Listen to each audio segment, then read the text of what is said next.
Welcome to Facts TV News, where everything is true. Police ID 2 people in Mandeville mob killing.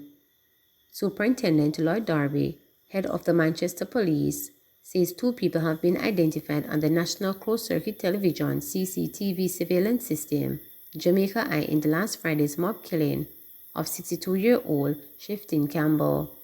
Campbell, who was described as a well-respected citizen and dedicated committee member of Victoria Town in southern Manchester, died after a crowd of people beat him on Lower Manchester Road days before his wedding, which would have been on Thursday. It is really an embarrassment to any semblance of public order and civility, Darby told Thursday morning sitting of the Manchester Municipal Corporation. From Jamaica Eye footage, 2 people were identified as to have taken part in that beating, and they are being sought. This is an enhancement to the footage on the way, which we expect will identify more people who took part in that incident, he added. He reiterated his appeal for people who witnessed the incident and videotape it to come forward. Come forward and give a statement. Whatever was captured on the phone has no use unless we have somebody who comes in and states that they were the recorders of that footage, he stated. COVID-19 forced closure of at least 2 Clarendon schools. At least 2 schools in Clarendon had to be closed this week for deep cleaning due to COVID-19. Similar action is pending for a 3rd school. The disclosure was made by Medical Officer for the parish, Dr. Kimberly Scarlett Campbell, during her presentation at the meeting of the Clarendon Interagency Network on Wednesday evening. Scarlett Campbell informed that in the past 2 weeks, a lot of students have been affected by COVID-19. We closed 2 schools this week. There was a school where you have at least 6 teachers who were positive in one community, and there was another school up north where they went on a trip, and there were teachers from different locations in Clarendon who went on the trip, and persons were coming down with symptoms, so we had to close another school in northern Clarendon, she stated. She noted that the teachers are now under quarantine and isolation. She told the meeting that she was informed on Wednesday of a situation at another school in the parish where about 30 persons complained about symptoms. The numbers have started to go up at Maple Hospital already. We are doing a lot of investigations in the schools, and we have had to close 2 already, and we will see how it goes at that location. We should be going into the 3rd location by Thursday to Friday, she shared. She used the opportunity to urge persons to get vaccinated. She indicated that up to Wednesday, there were 32 active cases in the parish, with infections being confirmed in communities such as Palmer's Cross, Portland Cottage, and Thorpe Hall. Further, there are 7 cases in hospital, 4 confirmed and 3 suspected.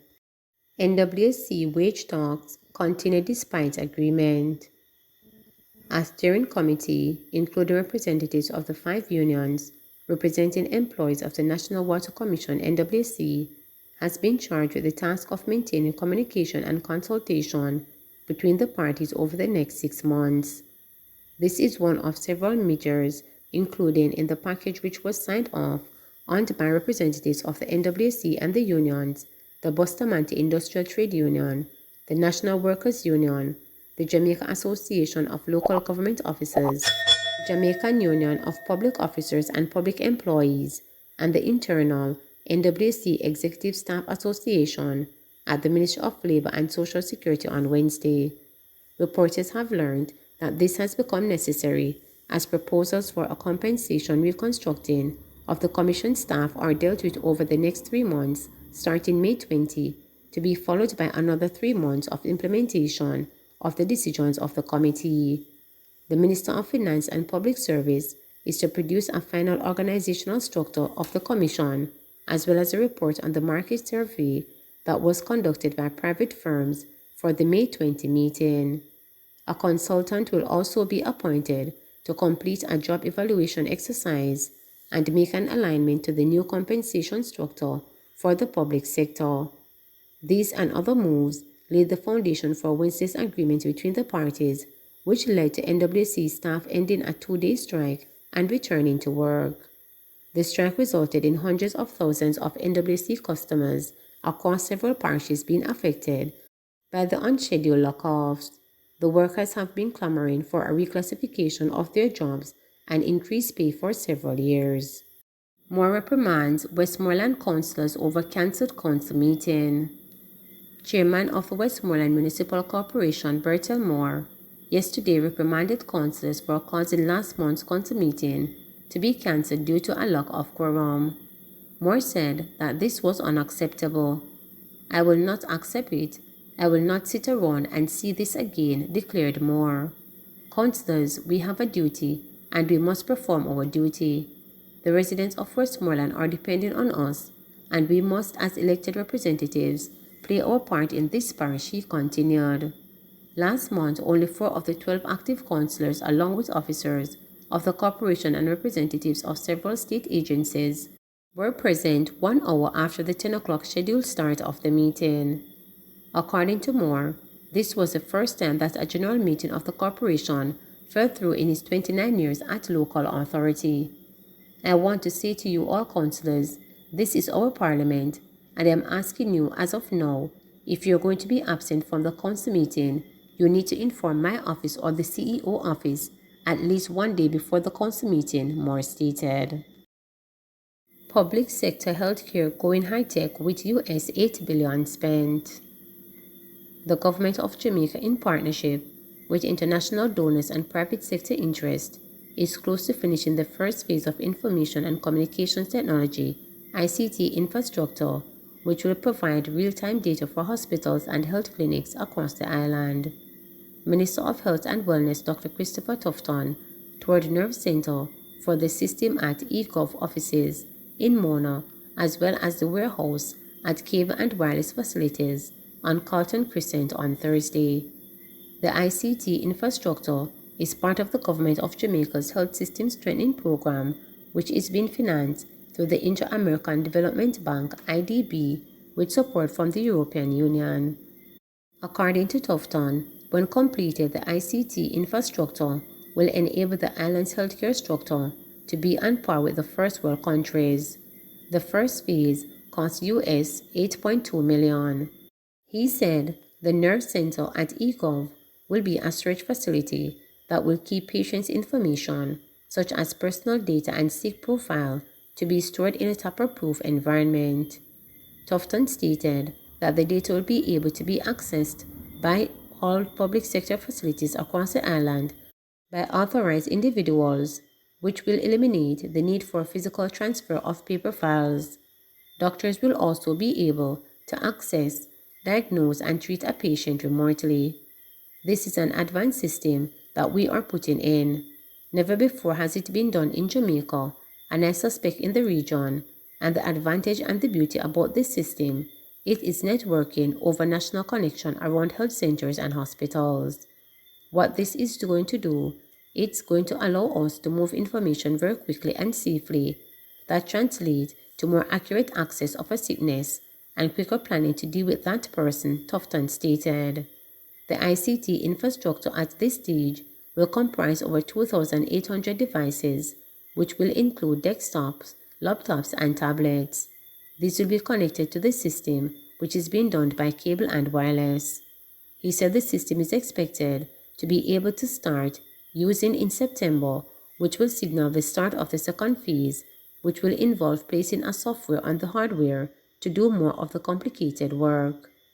All combined, what this will mean is that we will have one of the most modern technology-based health information system, just as any first world country, anywhere in the world, and that's a good thing. It means that we have invested hundreds of millions of dollars to improve the healthcare system and to ensure that patients can be treated in a timely manner, Tufton stated. The government's decision to restructure the public sector was a necessary one, says Andrew Holness. The government recently announced that it will go through a much needed exercise in the public service, in reclassification, realignment, restructuring of the public service. We expected that it would be a turbulent period. The adjustment, however, is necessary. And as the Minister of Finance pointed out in his budget presentation, the government is not going to undertake the adjustments that will make any one group worse off relative to each other and absolutely relative to what they were before. The objective is to ensure that labor in general and labor in particular in the public service gets their fair share of the prosperity that the country is and will be experiencing in the future. This is not to make anybody worse off. Now, this is fundamentally different and profound from what has happened in the past. This is the government looking on and acknowledging that these adjustments would be necessary for the efficiency of the operation of the state, because the way it is now, it is quite confusing in some instances, unfair in many, and absolutely inefficient. Our history in these matters have always been contentious. The 1930s would be the starting point. And we have since then, I believe, matured. And I think that we have, with our unions, developed a very good social partnership and a very good mechanism for resolving conflicts.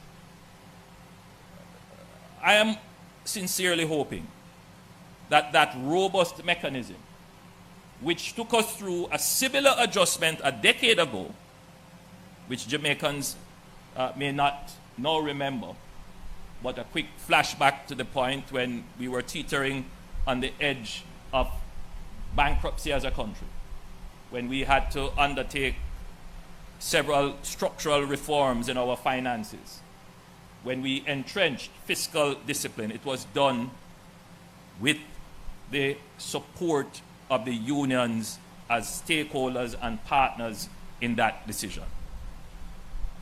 We intend to use that similar process of negotiations and to negotiate in good faith.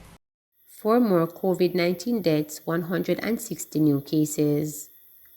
Jamaica on Wednesday reported 160 new cases of the COVID-19 and 4 virus-related deaths in the last 24 hours. This brings the total number of cases recorded on the island since the start of the pandemic to 131,704 and the death toll to 2,991. Of the newly reported cases, there were 95 females and 64 males, with ages ranging from 1 day to 108 years. The cases were recorded in Kingston and St. Andrew 40, St. James 42, St. Anne 4, St. Catherine 37, Westmoreland 15, Hanover 2, St. Mary 1, Clarendon 2, Manchester 3, Portland 3, St. Thomas 8, and Trelawney 3. Meanwhile, the latest fatalities are an 83-year-old female and a 56-year-old male, both from St. James.